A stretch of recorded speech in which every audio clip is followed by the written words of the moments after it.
आज की इस पत्रकार परिषद में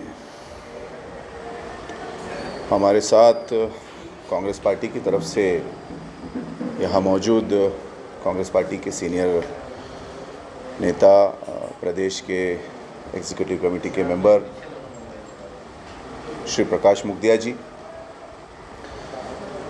किसान कांग्रेस के औरंगाबाद के शहर के अध्यक्ष सैयद हमीद साहब, यूथ कांग्रेस के औरंगाबाद शहर के अध्यक्ष मुजफ्फर खान साहब, एससी सेल के औरंगाबाद के अध्यक्ष अरुण शिरसाट साहब, लीगल सेल के अध्यक्ष संजय पगारे साहब और उपस्थित सभी पत्रकार बंधु, आज आपसे बात करने का, आप लोगों से मुलाकात करने का एक मकसद ये था कि देश में पिछले 2 दिनों में जो गतिविधियां हुई हैं, मुझे लगता है पिछले 70 सालों में हमने जो भी इस देश में लोकतंत्र का उत्सव मनाया है, उसमें से कल का एक दिन भी रहा। 27 सितंबर 2020 को पार्लियामेंट में संख्या बल के ताकत पर या अपनी एक अहंकारी सरकार के नशे में चूर जो एक सत्ता की होती है, उसके ज़ोर पर इस देश का किसान जो अपने खेतों में चुपचाप काम करता है, हमारे आपके लिए अनाज उगाता है, जो ना कभी टीवी पे नज़र आता है, कहीं नहीं, लेकिन वो इस देश के प्रति उसका एक बहुत बड़ा योगदान है।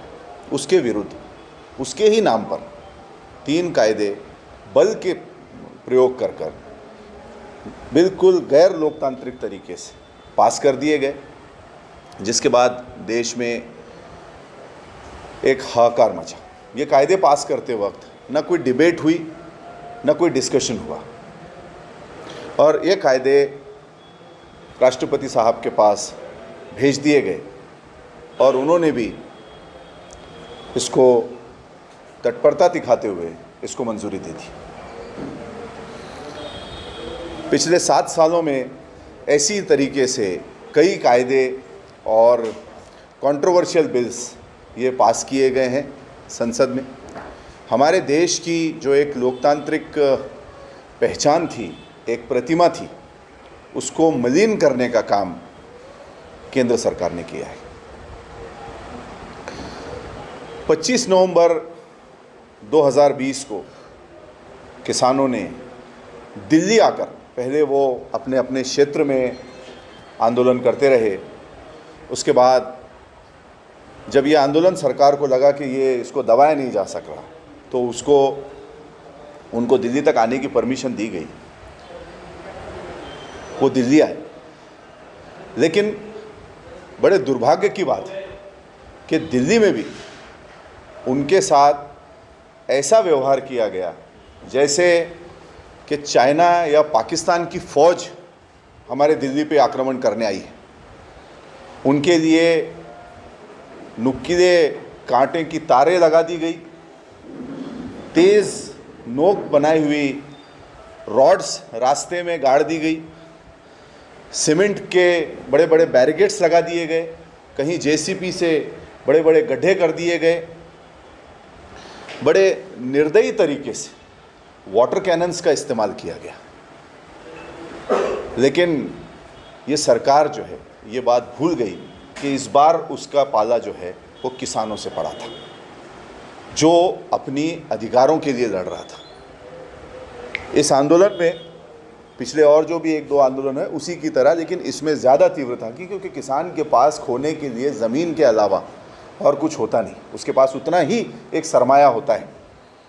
उसने बड़ी निडरता से सरकार की लाठियों काठियों का सामना करा, वाटर कैनन्स का सामना किया। सारी गोदी मीडिया, जिसको हम बाइफरकेट कहते हैं कि इस देश में अभी 2 किस्म के मीडिया हो चली है, एक मीडिया जो सच दिखाती है और एक मीडिया जो किसी के एजेंडे पे काम करती है। सारी गोदी मीडिया को इसमें लगा दिया गया काम पर। इसमें सरकार ने बाकी ही आंदोलनों की तरह, जैसे वो जेएनयू का हो, जामिया का हो, सीए एनआरसी का हो या 370 का हो, उसी तरीके से किसानों को बदनाम करने की भी बहुत कोशिश की। मीडिया एंकर्स और कुछ सेलिब्रिटीज़ किसान, हमारी जो बहनें हैं, जो माँ बहनें हैं, उनको उनके चरित्र के ऊपर इल्ज़ाम लगाने का काम किया। 100-100 रुपये में उनको उनकी तुलना की, जिस तरीके से शाहीन बाग में कर रहे थे। कहीं इन लोगों को नकली किसान बताया गया, कहीं इन लोगों को आतंकवादी बताया गया और कहीं इन लोगों को खालिस्तानी बताया गया। हमारा इसमें एक सवाल ये भी है कि जो सरकार आज तक ये कहती आई थी कि ये खालिस्तानी है, ये किसान ही नहीं है, ये तो आतंकवादी हैं, ऐसे किसानों के सामने अगर ये सच्चे नहीं थे तो फिर सरकार को झुकने की क्या ज़रूरत पड़ी? हमारा एक इम्पॉर्टेंट ये सवाल रहेगा। उसके बाद जो है एक डिस्कशन शुरू हुआ पूरे विश्व में। कनाडा में इसके विरुद्ध में रैलीज निकली, ब्रिटिश पार्लियामेंट में इसके बारे में आवाज़ उठी। इंटरनेशनल जब प्रेशर बढ़ा और जो पिछले 3 चुनाव हुए अभी बाई इलेक्शंस, उसमें बीजेपी की हार को देखते हुए बीजेपी ने ये रोल बैक कहीं ना कहीं इस पे जाने का फैसला किया। ये जो आंदोलन, ये जो बिल्स लाए गए थे, ये जैसे आप सब जानते हैं कि ये कुछ पूंजीपतियों को मदद करने के लिए लाए गए थे। इस पर हम स्पेशली धन्यवाद देना चाहेंगे सारे अपोजिशन पार्टीज़ का, और उसमें कांग्रेस पार्टी के नेता आदरणीय श्री राहुल जी गांधी का, जिन्होंने 1 साल तक बिल्कुल बिना झिझक, बिना डरे किसानों की बात की। वो बार बार ये कहते रहे कि सरकार के ये तीनों कायदे गलत हैं, इस देश का लोकतंत्र इतना मजबूत है कि इनको झुकना पड़ेगा, ये कायदे उनको वापस लेने पड़ेंगे। और आज आप देखते हैं कि सोशल मीडिया पे सब तरफ वही वीडियोस शेयर किए जा रहे हैं राहुल जी गांधी के। चाहे नोटबंदी आई हो, चाहे जीएसटी लाया गया हो, चाहे 370 की बात हुई हो, चाहे कोनी कैपिटलिज्म की बात हुई हो, विदेश नीतियों के बारे में बात रही हो, चाइना के बारे में बात रही हो, कोविड-19 के बारे में बात रही हो, राहुल जी की कही हुई हर बात पिछले 5 सालों में हम देखते हैं कि वो सच साबित हुई। और मुझे लगता है हम बहुत भाग्यशाली हैं कि हमको एक ऐसा नेतृत्व ये मिला है। अब हमारी इसमें कुछ मांगें रहेंगी कि सबसे पहली हमारी ये मांग रहेगी कि इतने दिनों तक बीजेपी के सभी नेता और उनके सारे चैनल्स, जो गोदी मीडिया है, और उनके सारे मंत्री जो ये बात कहते रहे कि ये किसान नहीं है, ये खालिस्तानी है और ये एक अलग मूवमेंट चला रहे हैं, यहाँ तक कि प्रधानमंत्री जी ने खुद संसद में आंदोलन जीवी नाम के एक शब्द का, एक टर्म का प्रयोग किया और ये आंदोलन जो कर रहे थे आंदोलनकारियों को, उसको उनका मजाक बनाने की कोशिश की। तो हम चाहेंगे कि मोदी ये इस देश से माफ़ी मांगे, इस देश के किसानों से माफ़ी मांगे और बीजेपी के सभी नेताओं को, जैसे ये मैं भी चौकीदार दिख रहे थे, इन्होंने आई एम सॉरी अपने ट्विटर टैगलाइन पे, अपने ट्विटर की वॉल पे इन्होंने लिखना चाहिए। ये हमारी मांग है, वरना ये देश जो है ये बीजेपी को ये कुकर्म करने की वजह से, और ये पहले भी जो इतने दिनों से करता है, उसके लिए माफ़ नहीं करेगा।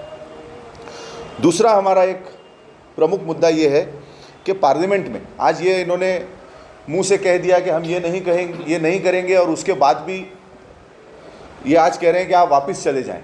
तो अगर आप देखेंगे तो जब 370 हटाया गया तो उस समय के जो जम्मू कश्मीर के गवर्नर थे सत्यपाल मलिक, उन्होंने भी एक दिन पहले आकर मीडिया में यही बात की थी कि हम 370 नहीं हटा रहे, और उसके बाद उसके अगले ही दिन पार्लियामेंट में इसी तरीके से बिना बहस के, बिना डिस्कशन के और बिना वोटिंग के 370 का भी बिल जो है हटाने का एब्रोगेशन जो था वो पास कर दिया गया। तो बीजेपी के ऊपर किसी का इस देश में अब भरोसा नहीं रहा। तो हम चाहेंगे कि ये आंदोलन जब भी ख़त्म होगा से पूरी तरीके से, जब तक पार्लियामेंट में इसको कैंसिल करने की सारी प्रक्रिया जो है वो पूरी नहीं की जाती। तीसरा, एमएसपी जो है ये किसान के लिए बहुत ज़रूरी है। ये किसानों को बता रहे थे कि एमएसपी ये आपके लिए श्राप है, या आपके लिए एक मानो कोई जैसे कोई लकड़ी होती है किसी के चलने के लिए, बैसाखी या ऐसा है, आपको लंगड़ा कर दे रही। तो यही जो एमएसपी है इसी के लिए किसान लड़ा और किसान ने अपनी ताकत दिखाई और वो आज जीतने की कगार पे। एमएसपी गारंटी के लिए सरकार बिल लेके आए कि एमएसपी ये अनिवार्य होगी और ये गारंटेड होगी। इस सरकार की मंशा जब भी हम मानेंगे कि हाँ इनकी दिल साफ़ है, इनकी मंशा साफ़ है, जब ये दो काम करेंगे कि पार्लियामेंट में ये इसको जो कैंसिल करने का प्रोसेस है वो पूरा करें और एमएसपी गारंटी के ऊपर बिल लेके आएँ। तीसरा, इन्होंने जो किसानों को मारा है, जो किसानों का बीच में जो हत्या हुई, उनके ऊपर गाड़ियां चलाई गई, उसकी जो इंक्वायरी है वो बहुत धीमी गति से जा रही है। हम मांग करेंगे कि ये फास्ट ट्रैक हो, क्योंकि ये अपने नेता और उनके सुपुत्र को बचाने की कोशिश कर रहे हैं। तो ये थोड़ा तेज़ किया जाए। और एक बात हम साफ करना चाहेंगे कि इतना सब करने के बाद भी बीजेपी को, चाहे यूपी हो, चाहे पंजाब हो, चाहे देश की जनता हो, ये माफ़ नहीं करेगी। जी, बीजेपी से लोगों का विश्वास उठ चुका है। ये सारा जो किया गया, इसमें आपको मैंने बताया कि आने वाले 2 चुनाव और अगले चुनाव में उनको जो चित्र नज़र आ रहा है उसकी वजह से किया जा रहा है। कुछ दिनों में, आने वाले कुछ दिनों में राष्ट्रपति का चुनाव होने जाने वाला है। रामनाथ कोविंद जी को भी चुनाव के सामने जाना पड़ेगा, या जो भी अगला उम्मीदवार होगा बीजेपी का, उसको चुनाव के सामने जाना पड़ेगा। ये सारी जो काम किया गया है ये उसको देखते हुए किया गया है, ये उस मंशा से किया गया है कि वहाँ हमको कोई तकलीफ़ ना हो। जो भी पिछले इन सालों कुछ 1 साल में हुआ, हम उसका खंडन करते हैं। जो बीजेपी की तरफ से हुआ उस बात की हम निंदा करते हैं। लोकतंत्र की जीत की हम समस्त देशवासियों को बधाई देते हैं। और अब मैं आप लोगों को मुखिया साहब को कहूँगा कि अगर बात करना चाहें। किया है तो मीडिया में आ रहा है कि जिस तरह से किसान बिल वापस हुआ तो एनआरसी को वापस ले लेना चाहिए, क्योंकि मुसलमानों में मुस्लिम समाज की तरफ से खासकर माइनॉरिटी एक मांग उठ रही है सोशल मीडिया के माध्यम से, मीडिया के माध्यम से। इसके ऊपर आपकी स्पष्ट भूमिका क्या है कांग्रेस पार्टी? कांग्रेस पार्टी की इसमें बहुत स्पष्ट भूमिका है। चाहे सीए एनआरसी हो, आपने देखा कि जब असम में चुनाव हुए तो कांग्रेस पार्टी ने तो अपने घोषणा पत्र में दिया था कि जिस तरीके से ये सीए एनआरसी का ये प्रचार कर रहे हैं, कांग्रेस इसके विरोध में है। हमारा मानना है कि किसी भी नागरिक को अपने नागरिकता का बार बार सरकार को सबूत देने की ज़रूरत नहीं है। अगर किसी पे शक हो इंडिविजुअली तो उसको वेरीफाई किया जा सकता है, लेकिन ऐसे मास लेवल पे जनता को परेशान करना, और बीजेपी की नीतियाँ रही हैं, चाहे वो जीएसटी के उसमें हो, नोटबंदी के उसमें हो, उन्होंने जनता को हमेशा लाइन में लगा के उनको चेक करने का या उनको कटघरे में खड़े करने का काम किया है। सर, आप जैसा बता रहे हैं किसान हित की बात कर रहे हैं, लेकिन हमने देखा है कि ये कड़वा सच है कि महाराष्ट्र में पिछले दिनों किसान ने काली दिवाली मनाया है। आप सरकार में, आप पिछली सरकार में क्या कहेंगे? आप किसान को कहने के साथ अन्याय हुआ? देखिए, अतिवृष्टि हुई थी। अतिवृष्टि में 10,000 करोड़ का पैकेज जो है ये महाराष्ट्र सरकार ने दिया, लेकिन केंद्र से कितना पैसा आया ये मुझे लगता है कि बीजेपी इस बात को साफ करे। हमारी जानकारी के हिसाब से मदद और पुनर्वसन मंत्रालय जो विजय वडेट्टीवार साहब जिसके मंत्री हैं, उसके ज़रिए 10,000 करोड़ का पैकेज दिया गया। बीजेपी के सिर्फ 15 लाख के तरह चुनावी जुमले साबित हुए।